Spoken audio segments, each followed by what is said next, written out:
Looking at a raw market chart is often overwhelming. You are flooded with chaotic price action, random wicks, and a mess of indicators. But to find clarity, we have to erase the noise. Our objective is to build a high-probability supply and demand trait setup from scratch by identifying the footprints left behind by large-scale market participants. To execute this strategy, you only need a standard charting application and a basic understanding of candlestick anatomy, specifically, the difference between the solid body of a candle and its thin wicks. Adopting this step-by-step methodology removes emotional guesswork.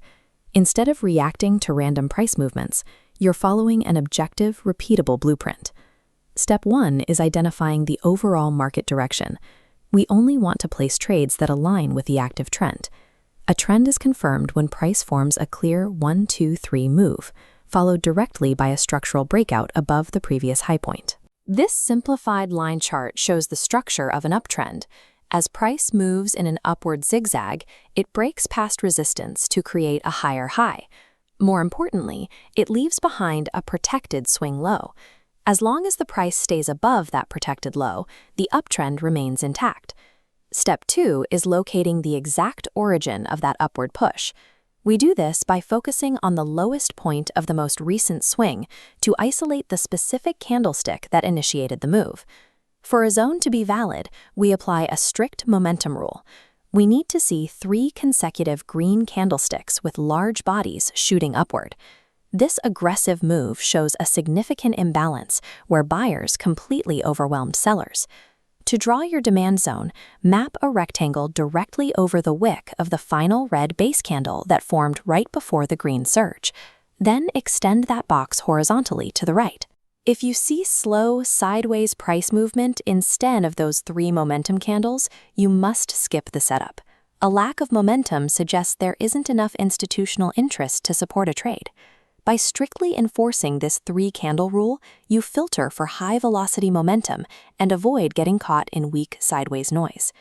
Step 3 is the context check.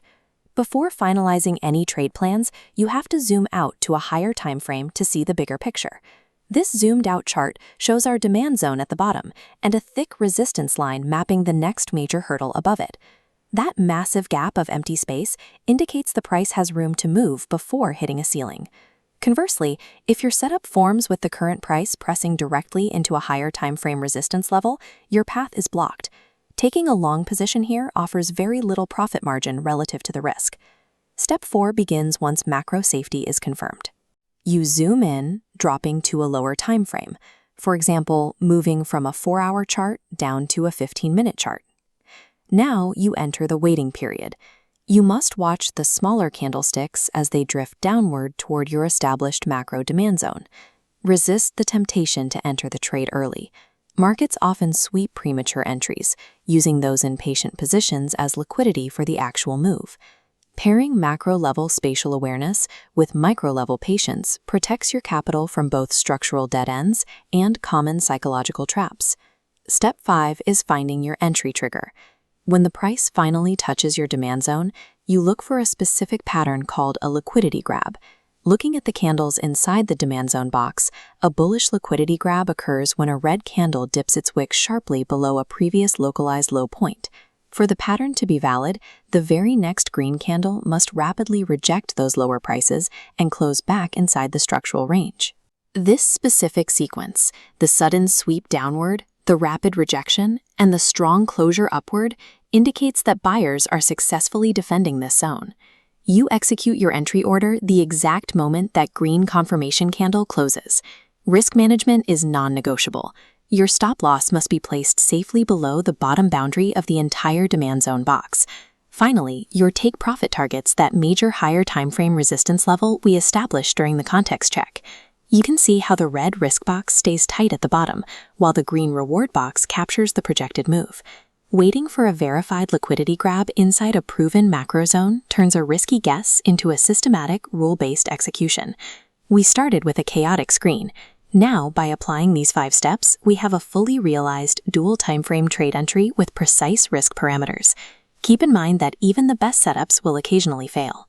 That is why the rigid stop loss exists to protect your account. Your immediate homework is to open your charting software, scroll back in time, and locate 3 distinct 1, 2, 3 moves. Practice isolating the base candle and drawing these zones from the wicks. Consistent trading profitability comes from relentlessly executing this exact structural blueprint with uncompromising discipline. Thanks for watching.